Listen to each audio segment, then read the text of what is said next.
National conference کے صدر اور رکن پارلیمنٹ ڈاکٹر فاروق عبداللہ نے کہا کہ اسلام عدل و انصاف اور بھائی چارے کا درس دیتا ہے اور اسلام نے ہی دنیا میں صالح نظام کی بنیاد ڈالی۔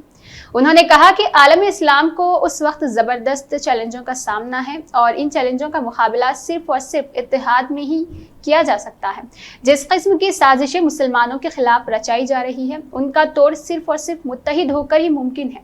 ان باتوں کا اظہار ڈاکٹر فاروق عبداللہ نے آسام سے واپسی پر پارٹی کے صوبائی صدر ناصر اسلم وانی کی رہائش گاہ واقع راج باغ میں ان کے والدہ کے انتقال پر تعزیت پرسی کی تقریب سے خطاب کے دوران کیا۔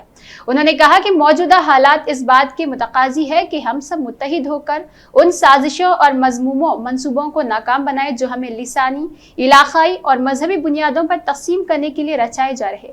ڈاکٹر فاروق عبداللہ نے کہا کہ فرقہ پرستی کا موجودہ رجحان ریاست کے لیے سب سے بڑا خطرہ ہے اور ملک کی سالمیت کے لیے ایک چیلنج بھی ہے۔ انہوں نے کہا کہ آئین میں ہر ایک مذہب، طبقے اور علاقے کے لوگوں کو برابری کی بنیاد پر زندگی بسر کرنے کا حق حاصل ہے اور ہم چاہتے ہیں کہ حکومت ہند کسی کو بھی یہ حق چھیننے کی اجازت نہ دے۔ اسی کے لیے فرقہ پرست اور کٹر پتنوں کی لگام کسنے کی ضرورت ہے اور انہوں نے کہا کہ فرقہ پرستی کا رجحان ہماری ریاست میں اپنی جڑیں مضبوط کر رہا۔ اس سے پہلے کہ یہ ایک ناسور بن جائے، سبھی مذاہب اور طبقوں سے تعلق رکھنے والے لوگوں کو ایک ہو کر بڑھتی ہوئی فرقہ پرستی پر روک لگانی چاہیے۔ ڈاکٹر فاروق عبداللہ نے کہا کہ جموں کشمیر کے آپسی بھائی چارے اور آپسی ہم آہنگی کو زبردست نقصان پہنچ رہا۔